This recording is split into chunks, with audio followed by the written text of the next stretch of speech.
இந்திய அரசாங்கமும் இலங்கை அரசாங்கம் 11 அவர் எடுத்திருக்கு. முதலாவது அட்டாக் ஆகின ஷிப்பை உள்ளுக்கு எடுக்கிறதுக்கு பெர்மிஷன் அது கிடைக்கல. 11 அவரை தேங்காய் திருவி இருக்கிறாங்களா இவங்க? ரொம்ப தப்பான இடத்துக்கு தான் இவங்க கை கொடுத்து இருக்கிறாங்க. ஈரான் என்றது ஓடுற நாடும் இல்ல, ஒளிர நாடும் இல்ல. முதலாவது ஃபயர் பண்றது அமெரிக்கா எங்கட மேலண்டா, ரெண்டாவது ஃபயர் பண்றதுக்கு விடவே மாட்டோம். தெம்பு இருந்தா நார்த் கொரியா கிம் ஜாங் அன்னுக்கு அடிச்சு காட்டுங்க, ஏழுமுன்னா சீனைக்கு அடிச்சு காட்டுங்க. உங்களோட திறமை காட்டணும். ஆயுதங்கள் இல்லாத சின்ன குழந்தை பெண்களுக்கு காட்டி கொண்டிருக்கிற என்னையா நீங்களோ எல்லாமே. இந்த போர் ஆரம்பிச்சது அமெரிக்கா, முடிக்கிறது ஈரான். 4 நாள்ல முடிக்கும் சொல்லி டொனால்ட் ட்ரம்ப் சொன்னாரு. அதோட இது 40 நாள் இல்ல 400 நாள் வந்தாலும் ஈரான் நிற்கும்.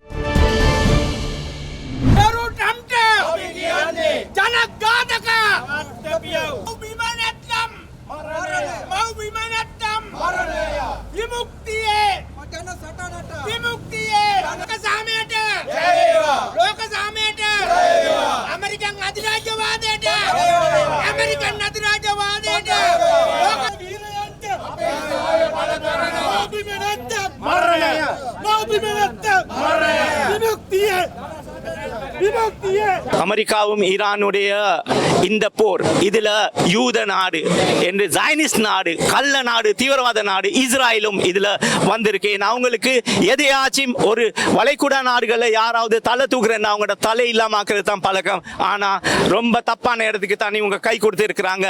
ஈரான் என்றது ஓடுற நாடும் இல்ல, ஒளிர நாடும் இல்ல. அதனால இந்த யுத்தம் 4 நாள்ல முடிக்கும் சொல்லி டொனால்ட் ட்ரம்ப் சொன்னாரு. அதோட இது 40 நாள் இல்ல 400 நாள் வந்தாலும் ஈரான் நிற்கும் என்றால் 8 வருஷம் போரோண்டு அவங்க தாங்கி நிக்கி இருந்திருக்கிறாங்க. அவங்களுக்கு இது புதுசு இல்ல. அதோட நாளைக்கு சீனா தேசம் இங்க சொன்னாங்கன்னா அம்மத்தோட போர்ட்ல எங்களுக்கு ஒரு நேவல் பேஸ் செய்யணும். யாருக்காவது நீங்க அலோவ் பண்றீங்க உங்களோட ஏரியா கிட்ட வந்து அடிக்கிறதுக்கு? எங்கட நாங்க பாதுகாப்பை பல செய்யறதுக்கு நாங்க ஒரு நேவல் பேஸ் அம்பான் தொட்டையில செய்யறோம்னாலும் எங்களுக்கு எல்லாம் சொல்ல இயலாது. இதுல ஒரு குறைபாடு நான் காண்றேன். இந்திய அரசாங்கமும் இலங்கை அரசாங்கம் 11 அவர் எடுத்திருக்கு. முதலாவது அட்டாக் ஆகின ஷிப்பை உள்ளுக்கு எடுக்கிறதுக்கு பெர்மிஷன் அது கிடைக்கல. 11 அவரை தேங்காய் திருவி இருக்கிறாங்களா இவங்க? எத்தனை உயிர் பலி கொடுத்தாங்க? அது யுத்த ஷிப் ஒன்று, வார்ஷிப் ஒன்று இருந்தாலும் ஆனா அதுல அவியாயுதங்கள் இருக்கல. அது ட்ரைனிங் ப்ரோக்ராம் ஒன்றுக்கு விசாகப்பட்டினம் போயிருக்கு. மிலன் 2026 அதுல ஜெர்மன்ல இருந்து இலங்கையில இருந்தும் போயிருக்கிறாங்க. கேட்டு பாருங்க அங்க யாருக்காவது ஆயுதங்கள் இருந்துச்சா? அப்படி ஒண்ணும் இல்ல.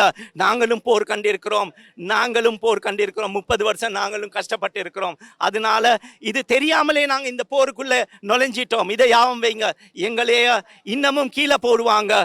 இன்னொரு விஷயம் நான் சொல்றேன், 161 பெண்கள் சின்ன குழந்தைகள் வந்து ஸ்கூல்ல போய் கொண்டிருந்தாங்க. அவங்கள பலி கொடுத்து இவனோல் ஆரம்பிச்ச யுத்தம் இன்ஷா அல்லாஹ் ஆரம்பிச்சது அவங்க, முடிக்கிறது ஈரான்.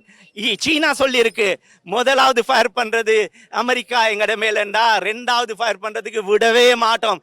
தெம்பு இருந்தா நார்த் கொரியா கிம் ஜாங் அன்னுக்கு அடிச்சு காட்டுங்க, ஏழுமுன்னா ஷி ஜின்பிங்குக்கு சீனைக்கு அடிச்சு காட்டுங்க. உங்களோட திறமை காட்டணும். ஆயுதங்கள் இல்லாத சின்ன குழந்தை பெண்களுக்கு காட்டி கொண்டிருக்கிற என்னையா நீங்களோ எல்லாமே.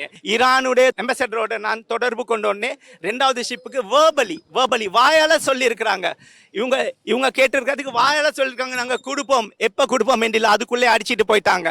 இந்த போருக்கும் இந்த யுத்த 200 பேரை காப்பாத்திருக்கிறதுக்கு நல்லவென்றால் ஈரான் பண்ணியிருக்கிற உதவிக்கு நன்றி கடனாவது இது செஞ்சது என்று சொன்னா அப்படி யோசிச்சு செஞ்சாங்கன்னா நல்லம். இல்லாட்டி இது எங்களுக்கு பெரிய பாதிப்பா போகும். ஏனென்றால் ஃபால்கன் வார்ல அர்ஜென்டினாவும் பிரித்தானியா போர் நடக்கும் போது 1982 எங்கட நாடுல நாங்க சப்போர்ட் பண்ணது வந்து பிரித்தானியக்கு.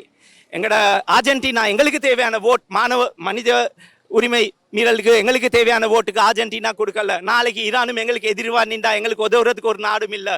ட்ரம்ப்பும் இஸ்ராயலும் எங்களே சுரண்டி பராண்டி எங்களை இல்லாமாக்குறதுக்கு தான் இருக்காங்க தவிர எங்கட இலங்கை மக்களுக்கு அவங்க இல்ல. இது அருகம்பேல நல்ல ஒரு உதாரணமா இருக்கு. இன்னமும் நாங்க அவங்களுக்கு குனிஞ்சு கொண்டு இருக்கிறோம். எங்களுக்கு எப்ப படுமோ அப்பதான் விளங்கும். அப்ப சொனங்கி முடிஞ்சு ஒன்றுமே நடக்காது. நாங்க இன்னமும் கீழே தான் போய் கொண்டிருக்கிறோம். இந்த போர் ஆரம்பிச்சது அமெரிக்கா, முடிக்கிறது ஈரான் இன்ஷா அல்லாஹ்.